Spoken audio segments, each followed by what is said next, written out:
Waalaikumsalam.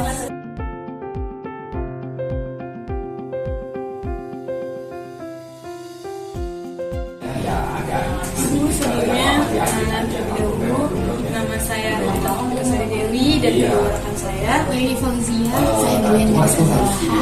Tujuan kami di sini untuk mewawancara Ibu terkait dengan laporan audit dengan opini tidak wajar. Sebelumnya, Ibu atas nama siapa? Karena nama saya Lestari selaku auditor.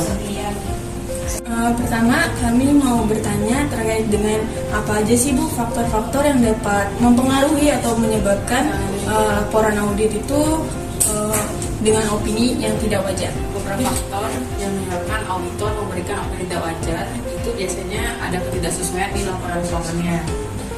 Terus penyimpangan dari kebijakan akuntansi yang berlaku, misalnya nggak konsisten perusahaannya. Terus adanya informasi yang tidak lengkap atau salah. Terus penyajian posisi keuangan yang salah, misalnya ada kesalahan dalam penilaian aset, apa kewajibannya, ada manipulasi labanya. Terus adanya masalah ketidakpastian going concern, misalnya ada kemungkinan keuangan yang bangkrut, sama keuangan perusahaan yang ternyata tidak sehat. Biasanya itu kita memberikan opini tidak wajar. Nah, tadi kan Ibu juga sempat menyebutkan kan tentang ketidaksesuaian dari laporannya ya. Nah, itu contohnya seperti apa sih Bu? Pada perusahaan PD Berdikari, perusahaan daerah Berdikari di tahun 2018. Di sini keterangan pabriknya yang disodorkan yang datangkan asli pajak CBA. Ini adanya perusahaannya di Makassar. Perusahaan daerah Berdikari ini kayaknya cuma jual apa sih? Es gitu, balok ya. Perusahaan daerah soalnya. Di sini adanya ketidaksesuaian. Di sini ada di aset rancang dia ada sisa permintaan modal pemerintah di tahun 2017 dia 1 miliar. Tiba-tiba di 2018 125 juta. Nah, sisanya itu kemana? Nah, seharusnya itu juga sisa permintaan modal pemerintah itu bukan ada di situ. Seharusnya di ekuitas. Kalau menurut saya ya, emang harusnya di ekuitas karena kan dia punya pemerintah kan daerah Berdikari. Terus di sini saya dapatnya itu laporan keuangannya nggak lengkap. Harusnya ada catatan ada laporan keuangan ini cuma Sampai laporan keuangan dia cuma kas dan serakas 1 miliar gitu kan. Terus tapi menurut kantor akuntan pabrik yang disodorkan ini dia disebutin katanya berarti dia dapat nih catatan laporan keuangan karena dia cuma nyebutin di sini dia memberikan opini tidak wajar dikarenakan dia saldo kas dan serakasnya sebesar 1 miliar, sedangkan hasil pemeriksaan kami ternyata saldo kasnya cuma 3 jutaan. Nah itu kan jauh banget kan. Nah kalau menurut saya kalau saya dapat data-data laporan keuangan yang misalnya kayak perinciannya gitu, kas dan serakasnya misalnya dari petty cash segala macam. Kalau menurut saya 3 juta itu mungkin petty cashnya aja. Ya sisanya mungkin ada di bank-bank. Kalau kelihatan data-data laporan keuangannya. Kayak tadi kita kan kalau cuma orang luar kan ini apa ya, apa sampai segede itu kan tahu kita juga megang cash sampai 1 miliar kan. Oke. Terus di sini ada pengakuan utang di neraca tidak wajar sebesar 1 miliar. Nah dia kantor pabrik ini si yang disuar ini dia kenapa bisa menyebutkan kalau dia nggak wajar 1 miliar? Ya kan, berarti dia dapat tuh data laporan keuangan tapi mungkin nggak dipublish. Sedangkan di 2017 tuh utang rancangnya aja 1,6, sedangkan di 2018 dia turun. Ya tapi salahnya mungkin ini perusahaan daerah Berdikari pengen mendapatkan pinjaman mungkin dari bank pemerintah BRI mungkin yang salah satunya untuk penguatan modal. Ini kan makanya dia mengaudit pakai 2018, nah 2017 dia tidak diaudit. Jadi kalau menurut saya di sini ada penurunan kalau kita cuma lihat di neracanya laporan keuangannya.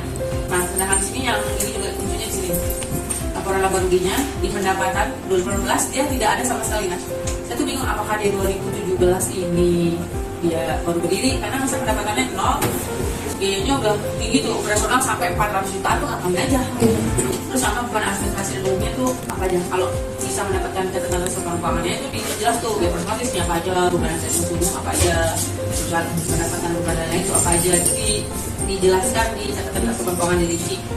Nah sedangkan di 2018 dia ada nih pendapatan 1 miliar ya, tapi beban-beban itu sampai 1,3, makanya dia minus karena pendapatannya cuma 1 miliaran, jadi satunya bebannya sampai 1,3, maka ada selisih. Nah berarti kan selisih, tapi ini terlalu besar. Di 2017 aja nggak ada pendapatan, beban-bebannya cuma sampai 1 miliar. Ini ada pendapatan, tapi bebannya lebih tinggi lagi. Nah ini kan ada apa gitu kan? Ini belum termasuk beban pajak. Maksudnya kan ada yang beban pajak.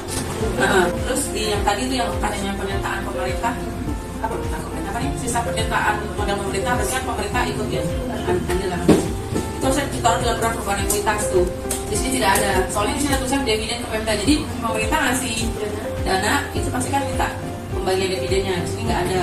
Nah, tapi di tahun 2018 ada 60 juta. Sedangkan sisanya 2018 itu sisa pernyataan modal pemerintah 125 juta. Nah ini nggak dijelasin apa 75-nya ada di mana gitu kan. Masa masuk beban operasional sama beban asli. Yang paling tinggi beban asli dan tentunya itu buat apa gitu. Nggak di-explain atau. Nah tapi ini di situ kalau apa laporan antusias mah ikuti aja yang sesuai dengan neraca kan. Baik, penjelasannya. Yang kedua kami juga sesuai dengan dampak-dampak dari kenapa sih si dalam laporan audit itu apa sih yang berdampak cukup besar dalam laporan audit tersebut. Terus juga langkah-langkah yang sejauh itu kalau manajer perusahaan itu. Jadi dampaknya ya, dampak opini tidak wajar ya terhadap perusahaan yang laporannya yang bisa dijauhin yang PSP militer ini ya. Itu bagi perusahaan kalau misalnya opini tidak wajar itu biasanya merusak kepercayaan publik ya, investor, kreditor, hilang kepercayaan. Jadi termasuk berarti pemegang saham tadi siapa pemerintah sama mitra bisnisnya tuh, karena kan opini tidak wajar berarti kan laporan keuangan yang bikin kan nggak sesuai sama ada kejanggalan. Oke. Terus nah biasa berarti tadi juga berdampak. Tadi kan saya bilang ada merusak penerimaan publik, terus ada investor juga. Berarti investor itu kan misalnya kayak bahkan mau invest nggak jadi nih, lihat opininya nggak wajar kan, jadi nggak yakin nih kondisi keuangan sebenarnya.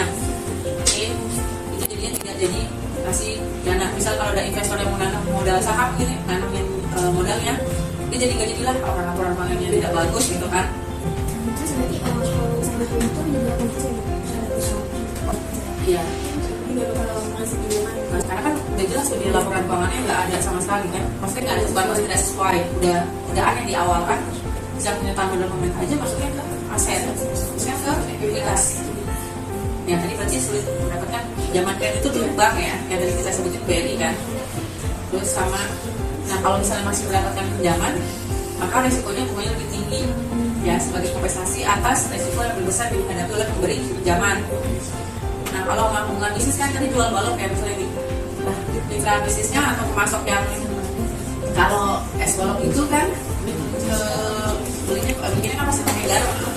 Nah mitra bisnisnya kan beli garam pasti banyak tuh, pasti dia akan meninjau kembali gitu kemitraannya, nggak ingin bekerja karena ada masalah keuangan, ya kan? Oh itu bisa jadi salah satu dampaknya ya? Bisa. Terus habis itu kalau dampaknya kenalnya itu tadi yang hubungan bisnis ya paling memicu pergantian manajemen. Berarti ini manajer keuangan yang nggak beres ataupun direkturnya kan, karena yang bertanggung jawab kan biasanya direktur atau manajer keuangan. Nah berarti ini kenapa nih, ada apa nih gitu kan, sampai keuangannya kok hancur. Terus berarti kan akan adanya perubahan manajemen dengan pergantian. Nah kalau perusahaannya terdaftar di bursa saham, maka dia akan biasanya investornya akan menjual, maka nilai pasarnya jadi turun sama risiko kelanjutan usaha. Tadi kan kalau nggak ada pemasoknya, misalnya pemasoknya, waduh dia nggak jelas nih, masa pendapatan segini bebannya terlalu banyak, minus bayar nanti gimana, nah itu. Jadi misalnya bisa mengalami kesulitan atau rasa personal lah, jadi kelas dalam hal maksudnya ada perusahaan dalam jangka panjang. Nah yang tadi terakhir langkah-langkah perbaikannya untuk si manajemen perusahaannya kira-kira menurut itu ada sih? Nah ini harus adanya audit internal ya untuk memperbaiki ketidaksesuaian dalam laporan keuangan, terus perbaikan sistem pengendalian internalnya atau internal control IC-nya.